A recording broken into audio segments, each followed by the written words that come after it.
be pushing into a 12-plus hour day and then some.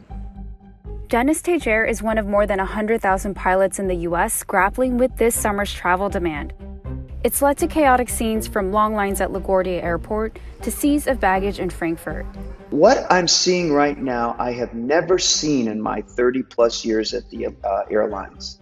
Tejer is also a spokesman for the Allied Pilots Association, a union representing American Airlines pilots. The two sides are currently in the middle of negotiations over a new contract, and Tejer says they're understaffed and overwhelmed. There is this global airline pilot shortage, and it's not something that can be quickly or easily addressed.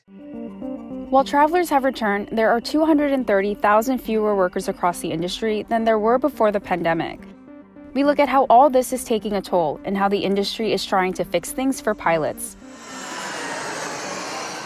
The root of the problem goes back to 2020. Lockdowns and travel restrictions due to the pandemic stifled most air travel around the world.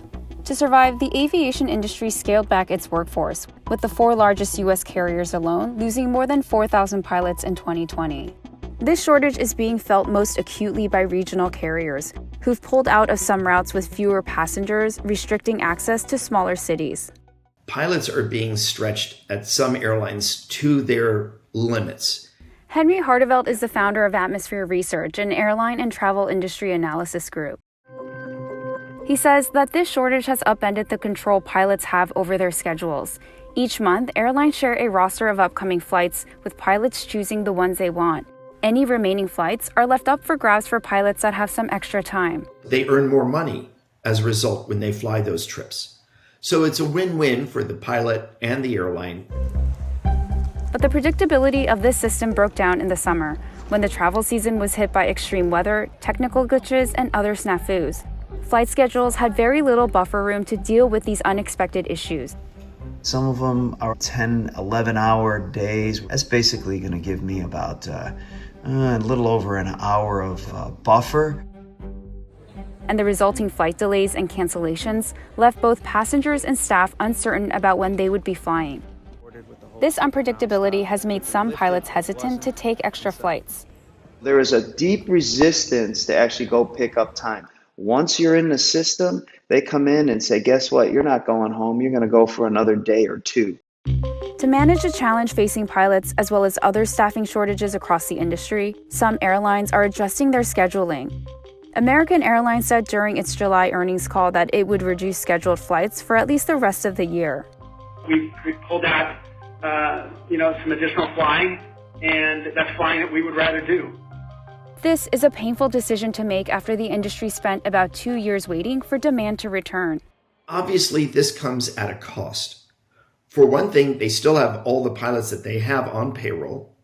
They've got the lease or debt payment to make on all of those aircraft. And they have all of the other employees on staff who have to be paid. But cutting flights won't fix another problem, quickly replacing the pilots lost during the pandemic. It's incredibly difficult to get these wings. Pilots have to go through a wide range of tests and licensing requirements, as well as fly for 1,500 hours before they can start working for a commercial airline. It's $100,000 just to get the certification, let alone the amount of time and money you'll have to spend to get the experience to move forward. Aviation analysts and flight schools in the U.S. say it can take up to 2 to 4 years to get the required training and experience. These young pilots coming through, some of them, they have to provide for their families while they're flying these in-between jobs to get that experience.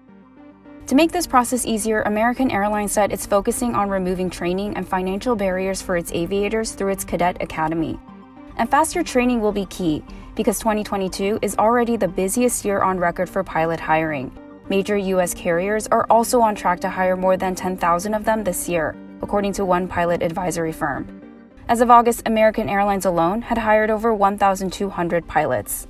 The airlines are not doing nothing. They're doing all they can. The challenge is that they need to be doing more. As the summer travel surge begins to fade, airlines are hoping to avoid the same snafus during the winter holiday season. American Airlines said their reduced flight schedule in the fall will give them space to prepare for the end of this year. And then as we we go forward into later September, October, and deeper into the winter, we have time yet to go and figure out how that goes. But it may be too late by then, as the summer experience has put off some customers. One survey found that 17% of leisure travelers said they're less likely to fly over Christmas and New Year because of airline disruptions during the summer. This is what we are alarmed by right now. It's costing. And the cost isn't just in money. The cost is in the trust.